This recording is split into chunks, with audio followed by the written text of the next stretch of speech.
ಆ ವ್ಯಕ್ತಿ ಯಾರು ಅಂತ ತಿಳ್ಕೊಂಡ ಬಳಿಕ ಅಮೆರಿಕನ್ನರೊಂದಿಗಿನ ಸಂಪರ್ಕವನ್ನ ಕಡಿತಗೊಳಿಸಿದೆ ಎಂದ ಸಚಿವ ಹರ್ದೀಪ್ ಸಿಂಗ್ ಪುರಿ. ಎಪ್ಸ್ಟೀನ್ನ ಖಾಸಗಿ ದ್ವೀಪಕ್ಕೆ ಹೋಗಿಲ್ಲ, ಆರೋಪಗಳು ಮಾನಹಾನಿ ಅಭಿಯಾನ ಎಂದ ಪುರಿ. ಅಮೆರಿಕದ ಲೈಂಗಿಕ ಅಪರಾಧಿ ಜಫ್ರಿ ಎಪ್ಸ್ಟೀನ್ ಅನ್ನ ಭೇಟಿ ಮಾಡಿದ್ದು ಅಂತಾರಾಷ್ಟ್ರೀಯ ಶಾಂತಿ ಸಂಸ್ಥೆಯ ಅಧಿಕೃತ ನಿಯೋಗದ ಭಾಗವಾಗಿದ್ವು ಅಂತ ಕೇಂದ್ರ ಸಚಿವ ಹರ್ದೀಪ್ ಸಿಂಗ್ ಪುರಿ ಪ್ರತಿಕ್ರಿಯೆ ನೀಡಿದ್ದಾರೆ. ರಾಹುಲ್ ಗಾಂಧಿ ಸಂಸತ್ತಿನಲ್ಲಿ ಎಪ್ಸ್ಟೀನ್ ಫೈಲ್ಸ್ ಬಗ್ಗೆ ಮಾತಾಡಿದ ಬಳಿಕ ಹರ್ದೀಪ್ ಸಿಂಗ್ ಪುರಿ ಸ್ಪಷ್ಟನೆ ನೀಡಿರುವುದು ವಿಶೇಷ. ಎಪ್ಸ್ಟೀನ್ ಸುತ್ತಲಿನ ಜಾಗತಿಕ ವಿವಾದಕ್ಕೆ ತಮ್ಮನ್ನ ಎಳೆದು ತರ್ತಿರುವ ವಿರೋಧ ಪಕ್ಷದ ಆರೋಪಗಳಿಗೆ ತೀವ್ರ ಪ್ರತಿಕ್ರಿಯೆ ನೀಡಿದ ಪುರಿ ಅವರು ಎಪ್ಸ್ಟೀನ್ನ ಖಾಸಗಿ ದ್ವೀಪ ಲಿಟಲ್ ಸೇಂಟ್ ಜೇಮ್ಸ್ಗೆ ತಾನೆಂದಿಗೂ ಭೇಟಿ ನೀಡಿಲ್ಲ ಅಂತ ಹೇಳಿದ್ದಾರೆ. ಆ ವ್ಯಕ್ತಿ ಯಾರು ಅಂತ ಅರಿತುಕೊಂಡ ಬಳಿಕ ಅಮೆರಿಕನ್ನರೊಂದಿಗಿನ ಸಂಪರ್ಕವನ್ನ ಕಡಿತಗೊಳಿಸಿದೆ ಅಂತ ಪುರಿ ಪತ್ರಿಕಾಗೋಷ್ಠಿಯಲ್ಲಿ ತಿಳಿಸಿದ್ದಾರೆ. ಭಾರತೀಯ ಜನತಾ ಪಕ್ಷದ ಪ್ರಧಾನ ಕಚೇರಿಯಲ್ಲಿ ಮಾಧ್ಯಮಗಳನ್ನು ಉದ್ದೇಶಿಸಿ ಮಾತಾಡಿದ ಪುರಿ, ನ್ಯೂಯಾರ್ಕ್ನಲ್ಲಿ ಐಪಿಐ ಜೊತೆ ಕಾರ್ಯನಿರ್ವಹಿಸ್ತಾ ಇದ್ದ ಅವಧಿಯಲ್ಲಿ ಅಧಿಕೃತ ನಿಯೋಗದ ಭಾಗವಾಗಿ ಎಪ್ಸ್ಟೀನ್ ಅನ್ನ ಕೇವಲ 3 ಅಥವಾ 4 ಬಾರಿ ಮಾತ್ರ ಭೇಟಿಯಾಗಿದ್ದಾಗಿ ಹೇಳಿದ್ರು. 2014ರಿಂದ 2017ರ ನಡುವೆ ನಡೆದ ಈ ಸಂಪರ್ಕಗಳು ಲಿಂಕ್ಡ್ಇನ್ ಸಹ ಸಂಸ್ಥಾಪಕ ರೀಡ್ ಹಾಫ್ಮನ್ ಸೇರಿದಂತೆ ಸಿಲಿಕಾನ್ ವ್ಯಾಲಿಯ ಹಲವಾರು ವ್ಯಕ್ತಿಗಳೊಂದಿಗೆ ನೆಟ್ವರ್ಕಿಂಗ್ ಭಾಗವಾಗಿದ್ವು ಅಂತ ವಿವರಿಸಿದ್ರು. And the ICM was dealing with international issues, thematic issues, and Mr. Epstein was not part of it. The kind of people who were on the ICM were the former Prime Minister of Australia, Mr. Kevin Rudd was a chairman, Borge Brende from Norway, who I believe is the head of a World Economic Forum now, Hannah Tete from Ghana, Jose Manuel Ramos Horta from Timor-Leste, he is the president now of Timor-Leste, Miss Patricia Espinosa Cantanello from Mexico was a co-chair, and ICM worked on key international issues to see how the UN could be made fit for purpose. Acha, is Doran, very interestingly, in 8 years, there are 2 references or 1 email which I exchange, which is because they have introduced me, contacts have introduced me to a man called Reid Hoffman.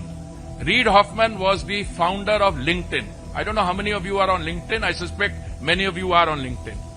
So I meet Mr. Reid Hoffman of LinkedIn, and after the meeting with Reid Hoffman, I send a message. Now, the Epstein files, the Yuva Neta should know, are about wrongdoing, criminal offences. The Epstein files are about charges that he had an island where he used to take people to indulge their sexual fantasies, charges of pedophilia, and there are victims of this. Those victims have brought cases against the people in authority. My interaction has got nothing to do with that. My interaction, and this is the only substantive email, there are 1 or 2 others also I'll give you. This is dated 13th November 2014. It's a long email. Anybody wants a copy, it's available on the internet. The DOJ, Mr. Rahul Gandhi says, the Department of Justice has put out flights. अरे भाई दुनिया ने देख लिया, उसको analyse कर लिया. What am I telling Mr. Reid Hoffman on an email which is copied to Epstein? I'm saying I am now convinced more than ever that India today presents a terrific opportunity for internet-based economic activity. I'm just reading out parts of it. India with 200 million users is the world's fastest growing country for internet users. 5 million users are added every month, and India will have 500 million users by 2018. Newly elected Prime Minister Modi's focus to revive the Indian economy includes an audaciously ambitious plan to expand rural internet coverage to 250,000 villages by 2017 from the existing 130,000. Another major focus of the Modi government is the Make in India campaign. English, the language through which the Western world sees India, is spoken only by a limited percentage of India's population, less than 10% to be precise. And then the Modi government is placing strong emphasis on innovation and skill creation. LinkedIn's 28 million clientele constitutes its second largest market after the US. Vaya, here is a professional. I'm not even part of the government. In the month of November 2014, I was a private citizen. Somebody says they want to look at India. I may have a meeting with Reid Hoffman, who is the founder of LinkedIn, on the west coast of the United States. ಲೈಂಗಿಕ ಕಳ್ಳಸಾಗಣೆ ಆರೋಪ ಪ್ರಕರಣದಲ್ಲಿ ವಿಚಾರಣೆ ಎದುರಿಸ್ತಾ ಇದ್ದ ವೇಳೆ 2019ರಲ್ಲಿ ಮೃತಪಟ್ಟ ಎಪ್ಸ್ಟೀನ್ನ ತನಿಖೆಗೆ ಸಂಬಂಧಿಸಿದ ಸುಮಾರು 3 ಮಿಲಿಯನ್ ದಾಖಲೆಗಳ ಹೊಸ ಫೈಲ್ಗಳನ್ನು ಅಮೆರಿಕ ನ್ಯಾಯ ಇಲಾಖೆ ಕಳೆದ ತಿಂಗಳು ಪ್ರಕಟಿಸಿತ್ತು. ಇದರಿಂದ ವಿಶ್ವದ ಅನೇಕ ರಾಜಕಾರಣಿಗಳು, ಸೆಲೆಬ್ರಿಟಿಗಳು ಹಾಗೂ ರಾಜಮನೆತನದವರ ಹೆಸರುಗಳು ಚರ್ಚೆಯ ಮುನ್ನೆಲೆಗೆ ಬಂದಿದೆ. ಲೋಕಸಭೆಯ ವಿರೋಧ ಪಕ್ಷದ ನಾಯಕ ರಾಹುಲ್ ಗಾಂಧಿ ಇಮೇಲ್ ದಾಖಲೆಗಳಲ್ಲಿ ಪುರಿ ಹಾಗೂ ಉದ್ಯಮಿ ಅನಿಲ್ ಅಂಬಾನಿ ಅವರ ಹೆಸರುಗಳಿದೆ ಅಂತ ಹೇಳಿದ ಕೆಲವೇ ಗಂಟೆಗಳಲ್ಲಿ ಪುರಿ ಈ ಪತ್ರಿಕಾಗೋಷ್ಠಿಯನ್ನ ನಡೆಸಿದ್ರು. ರಾಹುಲ್ ಗಾಂಧಿ ವಿರುದ್ಧ ತಮ್ಮ ಪಕ್ಷ ಹಕ್ಕುಚ್ಯುತಿ ಮಂಡಿಸೋದಾಗಿ ಎಚ್ಚರಿಸಿದ ಅವರು ಆರೋಪಗಳನ್ನ ಮಾನಹಾನಿ ಅಭಿಯಾನ ಅಂತ ಹೇಳಿದ್ರು. ಆಧಾರ ರಹಿತ ಆರೋಪಗಳನ್ನ ಮಾಡುವ ಅಭ್ಯಾಸ ಹೊಂದಿರುವ ಯುವ ನಾಯಕರೊಬ್ಬರಿದ್ದಾರೆ ಅಂತ ರಾಹುಲ್ ಗಾಂಧಿಯವರನ್ನ ಟೀಕಿಸಿದ್ರು.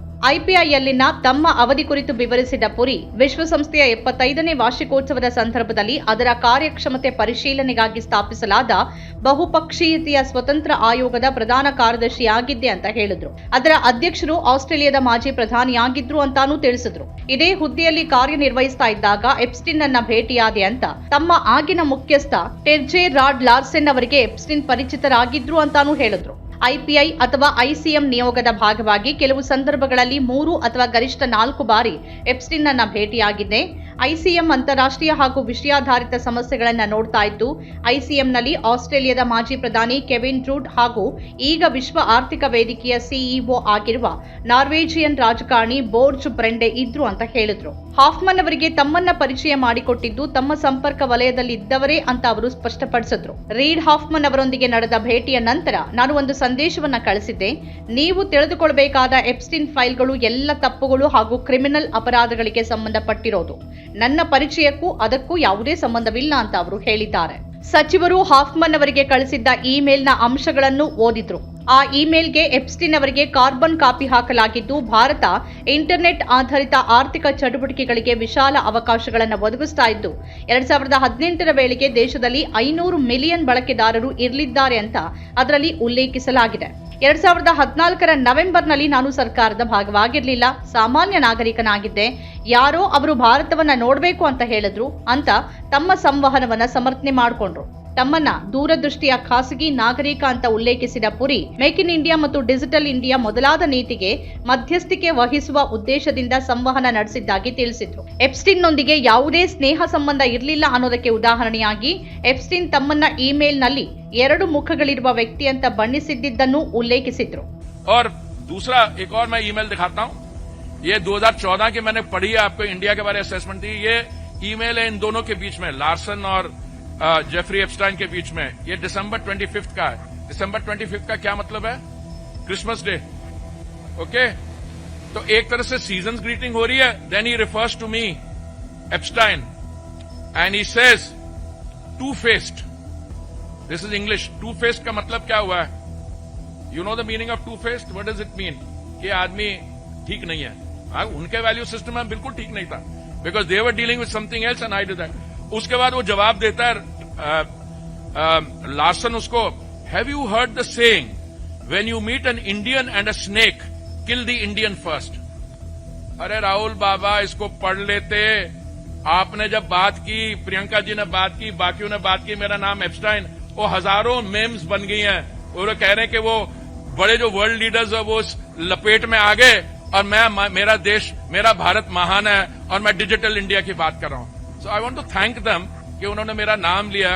कई इस दुनिया में लोग हैं जो मुझे नहीं जान पाते, but thanks to this kind of buffoonery I am getting a chance to talk to you also. These are the hard facts. AICC ಮಾಧ್ಯಮ ಮತ್ತು ಪ್ರಚಾರ ವಿಭಾಗದ ಅಧ್ಯಕ್ಷ ಪವನ್ ಖೇರಾ ಅವರು ಕೇಂದ್ರ ಸಚಿವ ಹರ್ದೀಪ್ ಸಿಂಗ್ ಪುರಿ ಅವರ ಹೇಳಿಕೆಗಳಿಗೆ ಸಾಮಾಜಿಕ ಜಾಲತಾಣದಲ್ಲಿ ತೀವ್ರ ಆಕ್ಷೇಪ ವ್ಯಕ್ತಪಡಿಸಿದರು. ಪುರಿ ಅವರು ಜೆಫ್ರಿ ಎಪ್ಸ್ಟೀನ್ ಸಂಬಂಧಿತ ಆರೋಪಗಳ ಬಗ್ಗೆ ಅಷ್ಟೇ ಎಂಬ ಪದ ಬಳಸಿ ಮಾತನಾಡಿರುವುದನ್ನ ಅವರು ವಿರೋಧಿಸಿದ್ರು. ಎಪ್ಸ್ಟೀನ್ ವಿರುದ್ಧ 2008ರಲ್ಲಿ ಅಪ್ರಾಪ್ತ ವಯಸ್ಕರ ಲೈಂಗಿಕ ಶೋಷಣೆ ಪ್ರಕರಣದಲ್ಲಿ ತಪ್ಪೊಪ್ಪಿಕೊಂಡು ಶಿಕ್ಷೆ ಅನುಭವಿಸಿರುವುದಕ್ಕೆ ದಾಖಲೆಗಳಿವೆ. ಇಂತಹ ಗಂಭೀರ ಅಪರಾಧವನ್ನ ಅಷ್ಟೇ ಅಂತ ಉಲ್ಲೇಖಿಸೋದು ಅಪರಾಧದ ತೀವ್ರತೆಯನ್ನ ಕಡಿಮೆ ಮಾಡುವ ಪ್ರಯತ್ನವಾಗತ್ತೆ ಅಂತ ಪವನ್ ಖೇರಾ ಟೀಕಿಸಿದ್ರು. ಅಪ್ರಾಪ್ತ ವಯಸ್ಕ ಮಹಿಳೆ ಅಂದ್ರೆ ಮೂಲತಃ ಮಗುವಿನ ಲೈಂಗಿಕ ಶೋಷಣೆಯನ್ನ ಸಾಮಾನ್ಯೀಕರಿಸುವ ರೀತಿಯ ಮಾತುಗಳು ಸಮಾಜಕ್ಕೆ ತಪ್ಪು ಸಂದೇಶ ನೀಡುತ್ತೆ ಅಂತ ಅವರು ಅಭಿಪ್ರಾಯಪಟ್ಟರು. ಎಪ್ಸ್ಟೀನ್ ವಿರುದ್ಧದ ಪ್ರಕರಣಗಳು ಕೇವಲ ವದಂತಿಗಳಲ್ಲ, ಫ್ಲೋರಿಡಾ ನ್ಯಾಯಾಲಯದಲ್ಲಿ ತಪ್ಪೊಪ್ಪಿಕೊಂಡು ಶಿಕ್ಷೆಗೆ ಗುರಿಯಾಗಿರೋದು ಕಾನೂನುಬದ್ಧವಾಗಿ ಸಾಬೀತಾಗಿದೆ ಅನ್ನೋದನ್ನ ಖೇರಾ ಉಲ್ಲೇಖಿಸಿದ್ರು. ಆದರೂ ನಿಮ್ಮಲ್ಲಿ ಅನೇಕರಿಗೆ ಅನುಮಾನಗಳಿದ್ವು ಅನ್ನೋ ರೀತಿಯ ಹೇಳಿಕೆಗಳು ಅಪರಾಧದ ವಾಸ್ತವಿಕತೆಯನ್ನ ಪ್ರಶ್ನಿಸುವಂತಾಗತ್ತೆ ಅಂತ ಅವರು ಹೇಳಿದ್ರು. विश्व में एक हड़कंप मचा। एप्स्टीन फाइल्स की वजह से कई जगह इस्तीफे हो रहे हैं। भारत में जो नाम सामने आए हैं, मोदी जी का नाम एप्स्टीन फाइल्स में है, लेकिन जो मोदी जी के आसपास के लोग हैं उनका सैकड़ों बार है।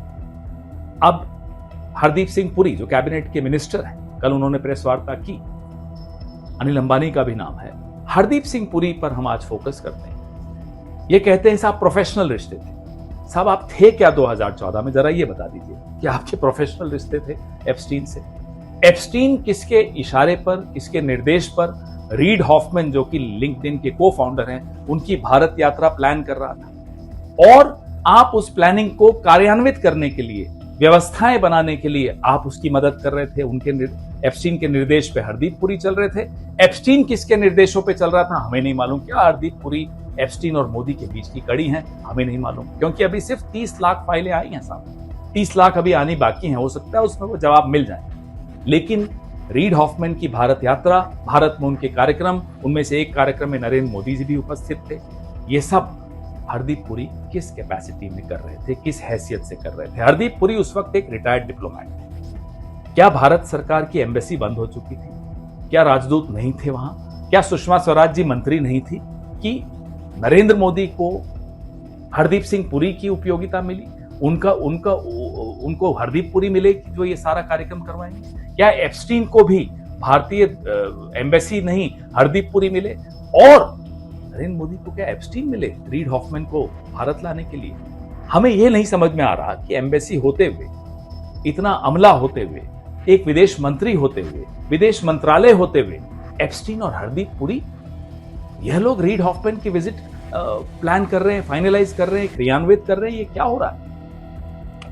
हरदीप पुरी कहते हैं साहब प्रोफेशनल रिश्ते थे, कॉफी पीने जा रहे हैं, उनके अपार्टमेंट में जा रहे हैं, मेल्स में किताबें डिस्कस हो रही हैं, परिवार डिस्कस हो रहे हैं। क्या हो रहा है? शौक डिस्कस हो रहे हैं। क्या हो रहा है? Hardeep Puri ji, what happens in New York does not stay in New York. You will have to resign. आपको इस्तीफा देना पड़ेगा। आपका नाम उजागर हो चुका है। और कल जो प्रेस कॉन्फ्रेंस आपने की उसमें आप बोलते हैं कि साहब तब तक मुझे नहीं मालूम था कि वो इतना बड़ा यौन अपराधी है। एक उसने अपराध स्वीकार कर लिया था। अंडर एज गर्ल्स को प्रोस्टिट्यूशन में उनका नाम आया और उसने स्वीकार किया। और हरदीप पुरी कहते हैं दैट्स इट, छोटी सी बात है। ये मानसिकता है नरेंद्र मोदी के एक मंत्री की कि अंडर एज गर्ल्स की प्रोस्टिट्यूशन उनको एक छोटी सी बात लगती है। फिर भी उस व्यक्ति से वो दोस्ती रखते हैं, फिर भी उस व्यक्ति से वो प्रोफेशनल रिश्ते भी रखते हैं, पर्सनल रिश्ते भी रखते हैं। और उस व्यक्ति को पूरा हमने एक जिम्मा दे रखा है कि वो तय करेंगे भारत में रीड हॉफमैन के क्या प्रोग्राम्स होंगे। ये रिश्ता कुछ और है हरदीप पुरी जी। हमें नहीं मालूम मोदी जी का एप्स्टीन से क्या रिश्ता है। तो 30 लाख फाइलों की हम इंतजार करेंगे, लेकिन जो सर्कमस्टेंशियल एविडेंस है वो सबके सामने है कि ट्रेड डील दबाव में हुई, कि ऑपरेशन सिंदूर का सीज फायर दबाव में हुआ, नरेंद्र मोदी दबाव में है। किसके दबाव में है हमें नहीं मालूम। वो 30 लाख फाइलों की इंतजार है। ನಮ್ಮ ಕಾರ್ಯಕ್ರಮಗಳನ್ನ ನೀವು ನೋಡ್ತಾ ಇದ್ರೆ ನಮ್ಮ ಚಾನೆಲ್ ಅನ್ನ ಸಬ್ಸ್ಕ್ರೈಬ್ ಮಾಡಿ ಪಕ್ಕದ ಬೆಲ್ ಐಕಾನ್ ಒತ್ತಿ ನಮ್ಮನ್ನ ಬೆಂಬಲಿಸಿ. ಹಾಗೆ ನಮ್ಮ ಕಾರ್ಯಕ್ರಮಗಳನ್ನ ಲೈಕ್ ಮಾಡಿ, ಕಮೆಂಟ್ ಮಾಡಿ, ಅದನ್ನ ಬೇರೆಯವರಿಗೂ ವಾಟ್ಸ್ಆಪ್ ಮೂಲಕ ಶೇರ್ ಮಾಡಿ. ನೀವು ಹೀಗೆ ಮಾಡಿದಾಗ ನಮ್ಮ ಚಾನೆಲ್ ಇನ್ನಷ್ಟು ಮತ್ತಷ್ಟು ಜನರಿಗೆ ತಲುಪಲು ನೀವು ನಮ್ಮೊಂದಿಗೆ ಸಹಕರಿಸಿದ ಹಾಗಾಗುತ್ತೆ. ಇದು ನೀವು ಯಾವುದೇ ಖರ್ಚಿಲ್ಲದೆ ಕೆಲವೇ ಸೆಕೆಂಡುಗಳಲ್ಲಿ ನೀಡಬಹುದಾದ ಸಹಕಾರ. ಧನ್ಯವಾದಗಳು.